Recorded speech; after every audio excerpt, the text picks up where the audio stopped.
একে অপরের প্রতি ভালোবাসা দেখায়, এটাই ভালোবাসা, এটাই ফুটবল। শুধু ফুটবল নয়, প্রত্যেকটা খেলায় কিন্তু ভালোবাসা জড়িয়ে থাকে, এটা মাথায় রাখতে হবে। তাই ঘুটিয়ে দিয়ে আশেপাশে যে সমস্ত ক্লাব আছে প্রত্যেকটা ক্লাবের কাছে অনুরোধ করবো, কর্মকর্তাদের কাছে, যে আসুন আমরা বেশি বেশি করে খেলাধুলোর সাথে যুক্ত থাকি এবং সামাজিক কাজের সাথে যুক্ত থাকি। যেমন ব্লাড ডোনেশন ক্যাম্প, এই গরমের সময় না প্রচুর রক্তের প্রয়োজন পড়ে। তো আমাদের এই যে লং টুর্নামেন্ট চলছে, এই টুর্নামেন্টের কিন্তু ফাইনাল হবে 25 তারিখ, আর 25 তারিখ কিন্তু আমাদের রক্তদান শিবির। তো আশেপাশে যে সমস্ত এরিয়ার মানুষ আছে, যারা যারা আমার ভিডিও দেখছো, তাদের কাছে অনুরোধ করব যে প্রত্যেকেই সময় পেলে বা যদি সম্ভব হয় অতি অবশ্যই 25 তারিখে এসে এমআরসি ক্লাবের মাঠে রক্তদান শিবিরে এসে সবাই অংশগ্রহণ করবেন। এই খেলার শুরুতেই কিন্তু প্রত্যেকে কিন্তু আশেপাশে এরিয়ায় যে সমস্ত মানুষগুলো আছে, সিনিয়র জুনিয়র সবাই কিন্তু ভালোবাসা হাত বাড়িয়ে দিয়েছে, এই খেলাকে সাপোর্ট করেছে।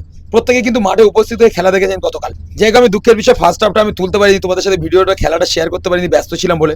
তো অল্প সামান্য কিছু খেলার দৃশ্য তোমাদের সাথে শেয়ার করছি। এদিকে পেনাল্টি পেয়েছিল খেলা চলাকালীন শিশির দা। তো শিশির দা ক্যাপ্টেন নিজে এসে এত সুন্দর একটা